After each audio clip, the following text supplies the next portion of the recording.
Hey, what's going on, everybody? It's Alex from TCG Discussions here, and I'm coming to you with a short version of my Dark Raleigh deck profile. This is just to get the profile online if anybody wants to see it. There's going to be a 40-minute discussion video where I talk about each choice. I go through in-depth explanations and just kind of like some scenarios. Try to paint some pictures for you, especially with like Invoker, which gives this deck somewhat of a hard time if it gets to like 5 open energy. And even a 4, if they see the right cards, it just gets really, really problematic. So I go over scenarios and things like that. So if you want to check out my explanations for ratios, theory crafting, my ideas behind why I play what I play, that video will also be posted. But this one is just to get through the dark profile. So without further ado, let's get into it.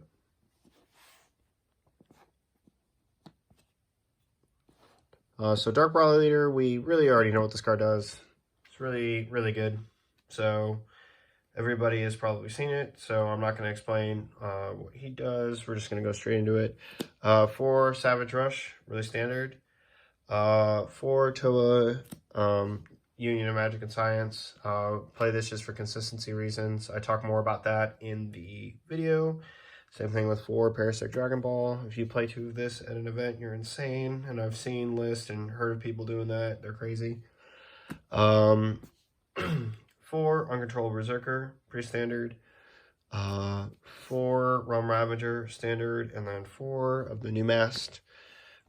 This is, again, just for consistency reasons. I talk about more about why this card's more impactful than probably people give it credit for. As a blocker, it's one of the best defensive options, and it has a wide berth of matchups where it's actually just insane. So, then we play 2 Unbrittled Destruction.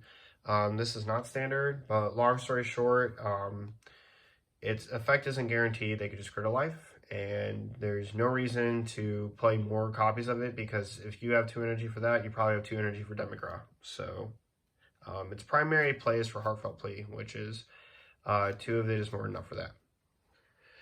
2 Heartfelt Plea, standard, really broken. 4 Demigra. I just love this card in the deck. I think it's just insane. It's way better than Unbrittled Destruction simply because its effects are guaranteed. Not in the sense if it gets counterplayed. What I mean by that is that once it's on the board, the impact that I want it to have from its effects to warp stuff is going to happen, and I'm going to get a draw. So, pretty good. 2 Mecha Gibora, pretty standard. Gravy, standard. SS3 Tech Gohan, pretty standard. And then the 4 of the obligatory super combo. Gotta play them. 4 Power Burst. This card is really good in Dark Raleigh simply because it's basically a 5-card Cell Surge effect. Search for Savage Rush and Toa. So it's not just that. There's some efficiency things that you run into with the deck that are just really impactful. And I think that Power Burst is super strong. And it also has its place against certain matchups like Invoker. 2 Protector of the People. This card's bonkers because basically if you can buy your turn back by like playing a high impact card against your opponent like this, then if it forces the turn back to you, it's the same thing with Mecha Gibora. If it forces your turn back to you, you just likely win the game. Further Instruction Choppa. Card's obscene and pretty standard that you play it, but I play it only at 1 because I just don't want to see 2 in a game. I just want to see the 1 because I'm probably spending the energy to play like 2 attacks, which is the equivalent of him, in 1 attack and focused. And there's techs against this where I commit that energy, and I'd rather not be tempted to play it over and over again. I'd just rather play multiple cards and say, oh, look, if you don't deal with them, they're still here to kill you. So, and then there's this. Yeah, that card's insane. She's really good. 40k beat stick, 50k double strike with Champa if you have it, and warping the board and telling your opponent's unison leader to stop swinging is pretty good. We got DMS, pretty standard. 2 max power Kamehamehas, pretty standard. 2 Secret Identity Messages.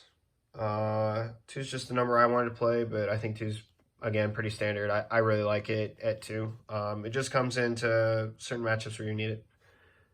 Another card that helps you buy back your turn against certain matchups, which is really strong. You bring this in against King Piccolo and it says Tamarine attacks once into a blocker. That's it.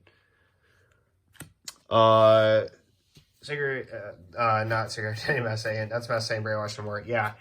The reason this card's not in the main is just simply that we play other efficiency cards, and like I think that Power Burst is just insane in the deck, and I'd rather play that than this because I'd rather stop the attack than just try to say, oh, I'm gonna take it. Now you can say, well, what if they're gonna shotgun you, double strike, and you cheeky them out? Yeah, that's true. And if that's what you're gonna run into, you bring it in from the side. I just still would rather play other efficient cards and again help buy back my turn. So with that being said, speaking of buying back turns, 2 more Makikabura, pretty standard. Then more buying back turns, Protector of the People. And any matchup where I just described the scenario where you need Brainwash no more, you're probably going to bring that card in, this card in, for the same reason. So, yeah, that pretty much is the short version of the deck profile. I hope you guys enjoyed it. This is Alex from TCG Discussions, signing off. Thanks for watching, everybody.